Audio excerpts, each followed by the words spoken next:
Movie start होती है एक छोटी बच्ची लुसेंडा को दिखाते हुए। लुसेंडा इस वक्त स्कूल में थी और ये ब्रेक टाइम था, लेकिन वो बाकी बच्चों की तरह खेल नहीं रही थी, बल्कि एक जगह पर ऐसे खड़ी हुई थी जैसे वो किसी से डर रही हो। लुसेंडा को कंटिन्यूअसली कुछ अजीब आवाजें सुनाई दे रही थी, जैसे कोई उसे कुछ बताना चाह रहा था। इसी दौरान ब्रेक ओवर हो जाती है और टीचर सब बच्चों को ग्राउंड से अंदर चलने का कहती है, लेकिन लुसेंडा उनकी भी आवाज नहीं सुन पाती और टीचर अब उसके पास आकर उसे क्लास में लेकर जाती है। अब क्लास में टीचर सब बच्चों को बताती है कि कल स्कूल का ऑफिशियल ओपनिंग डे है। वो सब बच्चों को बताती है कि स्कूल के ओपनिंग डे पर एक कंपटीशन होगा और इस कंपटीशन में स्टूडेंट्स ऐसी चीजें ड्रॉ करेंगे जो उनको लगता है कि ये फ्यूचर में पॉसिबल हो सकती हैं। सब बच्चे इस कंपटीशन को लेकर बहुत ज्यादा एक्साइटेड थे और वो कुछ ना कुछ ड्रॉ करने लग जाते हैं, सिवाय लुसेंडा के। लुसेंडा अपने पेपर पर कुछ नंबर्स लिख रही थी। उसने नंबर्स लिख कर अपना पेपर फुल कर दिया था और इससे पहले कि लुसेंडा लास्ट नंबर्स लिखती, उनका टास्क टाइम एक्सपायर हो जाता है और लुसेंडा की टीचर उससे उसका पेपर ले लेती है। टीचर उन सब बच्चों की ड्राइंग एक टाइम कैप्सूल में डाल देती है और उनको बताया जाता है कि ये कैप्सूल अब 50 साल बाद खोला जाएगा। अब स्कूल ओपनिंग डे पर उस टाइम कैप्सूल को बोरिड कर दिया जाता है, यानी जमीन में दबा दिया जाता है। और यहाँ लुसेंडा की टीचर लुसेंडा को देखती है कि लुसेंडा एक सेकंड में गायब हो जाती है, जिसकी वजह से टीचर परेशान हो गई थी। और अब टीचर और स्कूल का स्टाफ लुसेंडा को पूरे स्कूल में नाम ले लेकर ढूंढ रहा था। लुसेंडा की टीचर उसे ढूंढते ढूंढते बेसमेंट तक पहुँचती है, जहाँ पर उन्हें एक कमरे से आवाजें आ रही थी और वो जैसे ही उस रूम को खोलती हैं तो वहाँ पर लुसेंडा खड़ी थी, लेकिन वो बहुत ज्यादा डरी हुई थी और उसकी फिंगर से ब्लड भी आ रहा था। और अब डोर की तरफ देखने पर उन्हें पता चलता है कि लुसेंडा ने डोर पर कुछ नंबर्स लिखे हैं। ये वही नंबर्स थे जो उसे अपने इर्द गिर्द विस्परिंग में सुनाई दे रहे थे और जिन आखिरी नंबर्स को वो अपने पेपर पर नहीं लिख पाई थी। लुसेंडा अपने इर्द गिर्द होने वाली इन विस्परिंग से घबरा गई थी और वो अपनी टीचर को कहती है कि प्लीज इन आवाजों को बंद करें। मूवी में अब 50 साल गुजर जाते हैं और हमें एक साइंटिस्ट को दिखाया जाता है जो कि अपनी वाइफ के मरने के बाद डिप्रेशन में चला गया है। यहाँ उस साइंटिस्ट का एक बेटा भी दिखाया जाता है जिसका नाम कैलब है और वो बच्चा भी अपनी मॉम के चले जाने के बाद बहुत सी चीजों को सफर कर रहा था। नेक्स्ट डे कैलब के स्कूल की 50th एनिवर्सरी थी और लेक्सी के अकॉर्डिंग अब उन्हें 50 साल पहले जमीन के नीचे डुबाया हुआ टाइम कैप्सूल बाहर निकालना था और इस काम के लिए स्कूल के प्रिंसिपल मिस टेलर को बुलाती है, जो कि लुसेंडा की टीचर थी। सब बच्चों को उस टाइम कैप्सूल में से लेटर्स दे दिए जाते हैं, जिसमें कैलब को भी लेटर मिलता है, लेकिन कैलब के पास जो लेटर था उसमें सारे बच्चों की तरह ड्राइंग्स नहीं थी, बल्कि उसके लेटर में तो नंबर्स थे, क्योंकि उसके पास लुसेंडा का लेटर था। और कैलब के वो नंबर्स पढ़ते ही उसके भी इर्द गिर्द वैसे ही विस्परिंग स्टार्ट हो जाती है जैसे लुसेंडा को सुनाई देती थी। उसे लगता है कि ये आवाज स्कूल में काफी दूर से आ रही है और जब वो दोबारा उन आवाजों पर गौर करता है तो वो आवाजें आना बंद हो जाती हैं। घर आने पर अब वो साइंटिस्ट जॉन और उसका बेटा कैलब दोनों एक दूसरे से बातें कर रहे होते हैं कि तभी उस साइंटिस्ट को लुसेंडा का लेटर नजर आता है। वो उस लेटर को देखकर हैरान हुआ था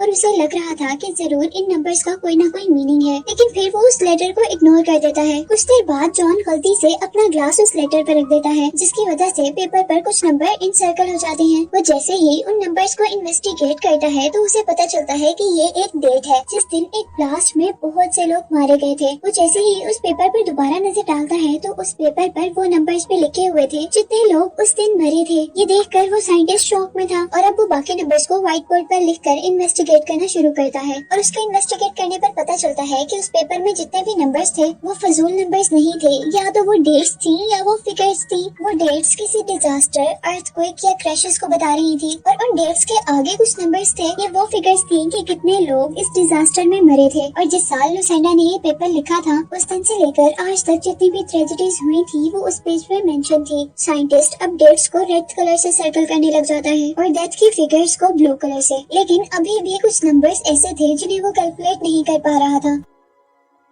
नेक्स्ट डे अब जॉन अपने एक कोलीग से मिलता है और उसे इस पेज के बारे में डिफाइन करता है। बताता है कि इस पेज में जितने भी नंबर हैं या तो वो किसी डिजास्टर की डेट्स हैं या वो उस डिजास्टर में मरने वाले लोगों की तादाद है। जॉन उसे ये भी बताता है कि ये सारे नंबर उसी सीरीज में हैं जिस सीरीज में इस अर्थ पर कोई ना कोई ट्रेजेडी हुई, और वो अब उसे बता रहा था कि इसमें कल की भी डेट मेंशन है जिसमें 81 लोग मर जाएंगे। लेकिन जॉन के कोलीग का इस बात पर बिलीव करना बहुत ज्यादा मुश्किल था और जॉन का कोलीग जॉन से कहता है कि ये नंबर सिर्फ कोइंसिडेंस हो सकते हैं, क्योंकि इस पेपर में और भी बहुत से नंबर हैं जिनका कोई मीनिंग नहीं नजर आ रहा था। और अब वो जॉन को रिलैक्स करने के लिए कहता है कि कोई तुमसे मजाक भी तो कर सकता है। जॉन उस लेटर की सच्चाई जानने के लिए उस टीचर के घर जाता है जो कि 50 साल पहले लुसेंडा की टीचर थी, और वो जॉन को कंफर्म कर देती हैं कि ये लेटर बिल्कुल ओरिजिनल है और ये एक बच्ची लुसेंडा ने लिखा था। और इसी के साथ वो जॉन को ये भी बताती है कि जिन दिनों लुसेंडा ने ये लेटर लिखा था उन दिनों उसके साथ अजीबोगरीब चीजें भी हो रही थी, यानी उसको अपने इर्द गिर्द से कुछ अजीब आवाजें सुनाई देती थी। और वो उसे उस दिन का वाकया भी बताती है जिस दिन लुसेंडा गायब हो गई थी और उसने अपनी फिंगर्स से डोर पर कुछ फिगर्स लिखे थे। जॉन अब लुसेंडा के बारे में जानना चाहता था, लेकिन टीचर उन्हें बताती है कि लुसेंडा किसी बीमारी से कुछ सालों पहले ही मर गई थी। अब बाहर आने पर जॉन देखता है कि उसका बेटा कैलब किसी से बात कर रहा है और वो मिस्टीरियस आदमी कैलब को एक स्टोन देता है और उसे कुछ भी कहे बगैर वहाँ से चला जाता है। इसके बाद नेक्स्ट डे हम देखते हैं कि जॉन कैलब को स्कूल लेने के लिए रोड पर था, लेकिन ट्रैफिक जाम होने की वजह से वो आगे नहीं जा पा रहा था। तभी अचानक उसकी नजर कार के जीपीएस पर पड़ती है, जहाँ पर कुछ फिगर से उसे पेपर पर लिखे हुए फिगर्स याद आते हैं और इन्वेस्टिगेट करने पर पता चलता है कि यहाँ पर एक प्लेन क्रैश हो गया है। घर आने पर जॉन उस एक्सीडेंट के बारे में सर्च करता है, जहाँ उसे पता चलता है कि अब 81 लोग मारे गए थे, यानी उस पेपर की प्रेडिक्शन बिल्कुल ठीक थी। कैलब के रूम में हम उसी मिस्टीरियस आदमी को देखते हैं जिसने कैलब को एक ब्लैक स्टोन दिया था। वो कैलब को विंडो के बाहर फ्यूचर का एक सीन दिखाता है जहाँ सब कुछ जल रहा है और लोग अपनी जान बचाने के लिए भाग रहे हैं। कैलब उससे डर कर शाउट करता है और जॉन जल्दी से अपने बेटे के पास पहुँचता है, लेकिन तब तक वो आदमी रूम से चला गया था। जॉन को वो आदमी विंडो के बाहर नजर आता है। वो जैसे ही उस आदमी को पकड़ने के लिए जाता है तो वो आदमी वहाँ से भी गायब हो जाता है। अब नेक्स्ट डे जॉन किसी न किसी तरह लुसेंडा के बारे में इंफॉर्मेशन लेते हुए उसकी बेटी तक पहुँचता है। उस लड़की का नाम डियाना था और यहाँ जॉन उसे उसकी मदर यानी लुसेंडा के लेटर के बारे में बताता है जिसकी प्रेडिक्शन सच हो रही थी। और वो साथ ही ये भी बताता है कि आज से 3 दिन बाद भी एक एक्सीडेंट होगा जिसमें 33 लोग मारे जाएंगे। और अब जॉन उससे कह रहा था कि मुझे तुम्हारी मदद की जरूरत है उन सब लोगों को बचाने के लिए, लेकिन यहाँ पर डियाना को उसकी बातें बिल्कुल बकवास लग रही थी और इसीलिए वो अपनी बेटी के साथ वहाँ से चली जाती है। घर जाने पर जॉन टीवी में एक न्यूज सुनता है जिसमें वो नेक्स्ट डे के टेररिस्ट अटैक के बारे में बता रहे थे। जॉन उस पेपर्स के नंबर्स को यूज करते हुए जीपीएस कोड बनाता है, पुलिस को इन्फॉर्म करता है कि सबवे स्टेशन पर कल एक हमला होने वाला है। और फिर जॉन पुलिस वालों के साथ सबवे स्टेशन तक जाता है और वहाँ उन्हें एक आदमी मिलता है जो कि उन्हें लग रहा था कि शायद वो टेररिस्ट है, लेकिन असल में वो एक छोटा मोटा चोर था। और इसी दौरान वो नोटिस करते हैं कि एक दूसरी ट्रेन ने अपना ट्रैक चेंज कर लिया है और ट्रैक से मूव होने की वजह से वो ट्रेन दूसरी ट्रेन से टकरा जाती है। लोगों में हलचल मच जाती है और लोग ट्रेन से बाहर निकलना शुरू कर देते हैं। और यहाँ इस ट्रेन एक्सीडेंट में भी बहुत से लोग मर गए थे, जिससे ये प्रूव हो गया था कि लुसेंडा की ये प्रेडिक्शन भी बिल्कुल ठीक है। और अब यहाँ सर्वाइवल्स में जॉन भी था। जॉन जैसे ही अपने घर जाता है तो उसे वहाँ पर लुसेंडा की बेटी मिलती है और वो उसे बताती है कि इस पेपर के अंदर जो लास्ट फिगर है ये आज से कुछ दिन बाद की है। और डियाना बताती है कि लुसेंडा अक्सर कहा करती थी कि इस डेट को मैं मर जाऊंगी। और अब वो जॉन को ये भी बताती है कि वो अपनी मॉम को इसीलिए पसंद नहीं करती थी क्योंकि वो हमेशा लोगों की मरने की डेट्स जान लिया करती थी।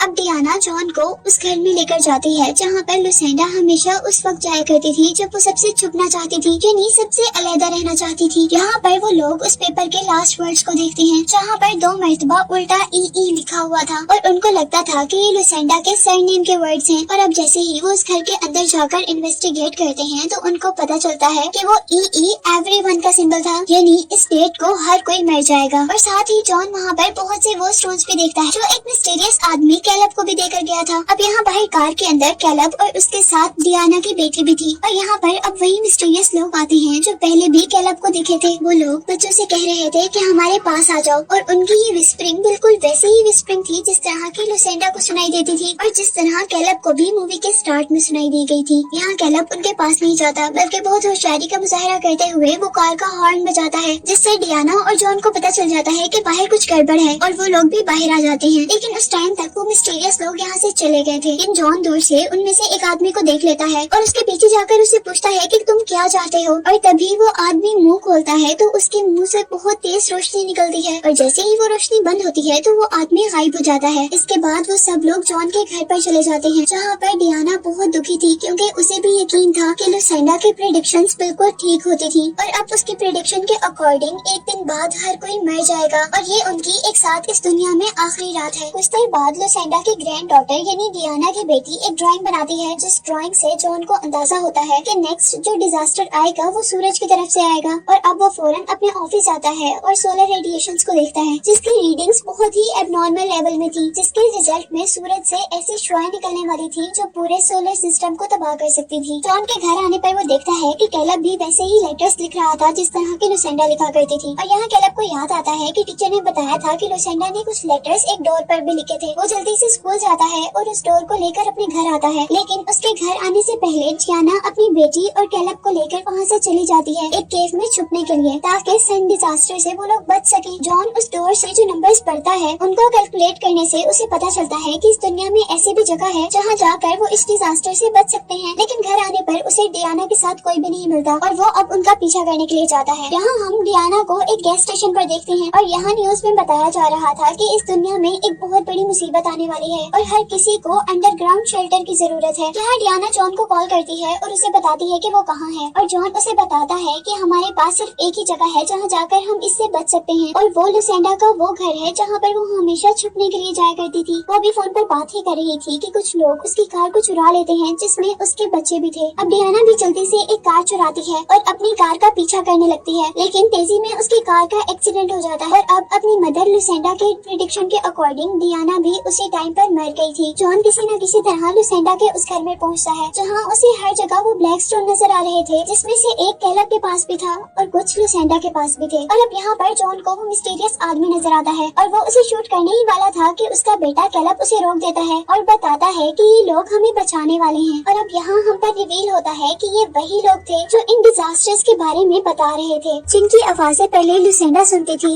और अब कभी कभार उनकी आवाजें कैलब को भी आया करती थी। और अब यहाँ पर आसमान से कुछ स्पेसशिप आती हैं और जॉन को पता चल गया था कि अब ये अर्थ को छोड़ने का टाइम है। लेकिन वो मिस्टीरियस लोग जॉन को अपनी स्पेसशिप में नहीं बिठाते, क्योंकि वो स्पेसशिप सिर्फ बच्चों के लिए थी, यानी कैलब और डियाना की बेटी के लिए। यहाँ कैलब और जॉन आखिरी बार एक दूसरे से मिलते हैं और अब वो मिस्टीरियस लोग एक ग्लोई बॉडी में चेंज हो गए थे जो उन बच्चों को लेकर अपनी स्पेसशिप में चले जाते हैं और स्पेसशिप वहाँ से आसमान में उड़ जाती है। और उसी टाइम जॉन वहाँ पर बहुत सी और स्पेसशिप भी देखता है। सुबह होने पर जॉन अपने आप को उन ब्लैक स्टोन वाली जमीन पर पाता है और अपने इर्द गिर्द देखने पर उसे पता चलता है कि डिजास्टर शुरू हो गया है। वो जल्दी से अपनी फैमिली के पास आता है, यानी अपने पेरेंट्स के पास। यहाँ वो उन्हें बताता है कि कैलब सेफ हो गया है। जॉन की फैमिली एक दूसरे को हग करती है और हम देखते हैं सूरज की इस रेडिएशन ने पूरी दुनिया को तबाह करना शुरू कर दिया था और ऐसे वो सारी दुनिया खत्म हो गई थी। यहाँ मूवी के एंड में हम देखते हैं कि वो स्पेसशिप उन बच्चों को मुख्तलिफ जगह पर छोड़ती है, जहाँ कैलब और जॉन एक बहुत ही खूबसूरत जगह पर थे, जैसे वो हेवन हो। इसी के साथ ये मूवी तो एंड हो जाती है, लेकिन उन मिस्टीरियस आदमियों के बारे में हमें कुछ पता नहीं चलता जो कि कैलब और उसकी फ्रेंड को यहाँ से लेकर गए थे। मे बी वो एलियंस हो सकते हैं जो कि ह्यूमैनिटी को सेव करने के लिए अर्थ से कुछ लोगों को स्पेस में ले गए थे। जैसे हमने देखा था कि कैलब के साथ साथ और भी बहुत सी स्पेसशिप ऊपर की तरफ गई थी और मे बी बाकी स्पेसशिप में और भी बचे हों जिनके अंदर डिफरेंट क्वालिटीज और एबिलिटीज हों और एलियंस उन्हें इसलिए इस प्लेनेट से लेकर गए हों कि वो लोग एक नए प्लेनेट पर जाकर अपनी दोबारा एक नई दुनिया आबाद कर सके। जैसे हमने मूवी के एंड में कैलब और उसकी फ्रेंड को देखा और इसी के साथ ही एक्सप्लेनेशन एंड हो जाती है।